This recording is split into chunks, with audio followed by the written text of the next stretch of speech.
Hey everybody, this is Complexity Crew. Check out complexitycrew.blogspot.com.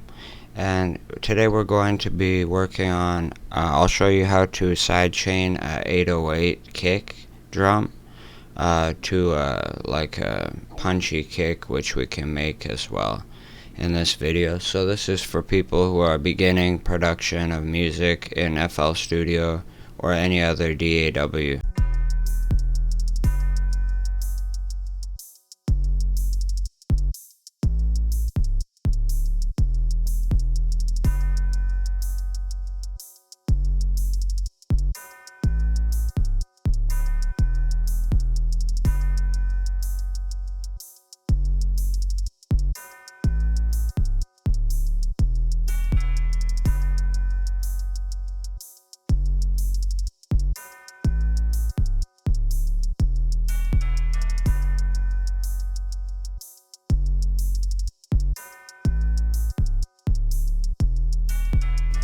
Alright everybody, so I'll just walk you through the steps of this one that I did. I'm just finishing the melody right here.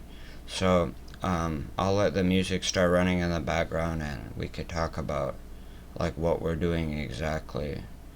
Yeah, this one's in F sharp minor, or A major would be the equivalent.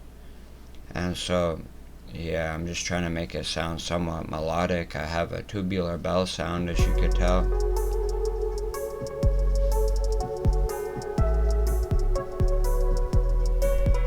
And the triplet feel of the, at the end, where it's like that part. I also have the hi-hats doing triplets. So alright, sorry for the loudness of that. Okay, so the hi-hats are doing 1 2 3 2 2 3 3 2 3 4 2 3. You feel me? So I have them doing that's the sound of drill or trap music usually. But yeah, so we're gonna just sidechain most of these louder elements to the kick. Or the kick, yeah, will punch over the compression of basically the snare and the bass, which are two parts we need to hit, but we need them to hit in a controlled sounding way. So at the end of the video, I'll show you how to automate the compression using sidechaining with the kick drum. So it only sidechains when the kick drum hits. If you have a 4 to the floor rhythm like kick, kick, kick, kick, kick, it would be hitting on, then. That's why people use that sound in EDM oft times. Here I'm just tweaking the 808 drum sound with some distortion.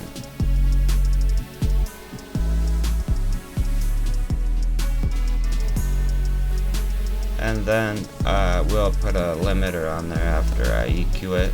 Because some frequencies you'll want to take out, especially really low ones, like too low. Yeah, that'll muddy the mix.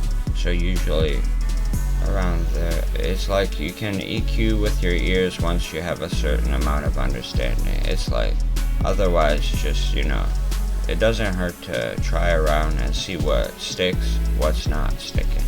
So that's how I feel. You learn a lot more when you're just trying to come up with a vision, or you have the vision, you're trying to come up with how it should sound, you feel me? So I just boosted a little of the mids right there so that the kick hits loud, but it's not all the sub bass. Usually I'll have a second sub bass on it, but this song I'll just do this.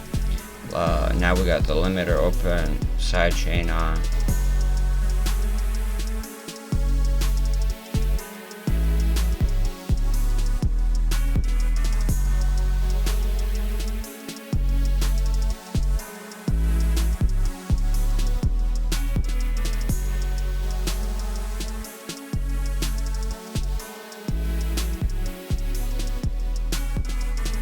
Alright, so from this point on, I'll let you guys hear the difference that the sidechain makes when you do it to the sub bass, and also the loud frequencies such as a snare drum and a hi-hat. So then I'm going to automate them so you can hear the changing of the impact of the kick on each element, because I'll be doing it with the bass and the hi-hats as well as snare. So check it out.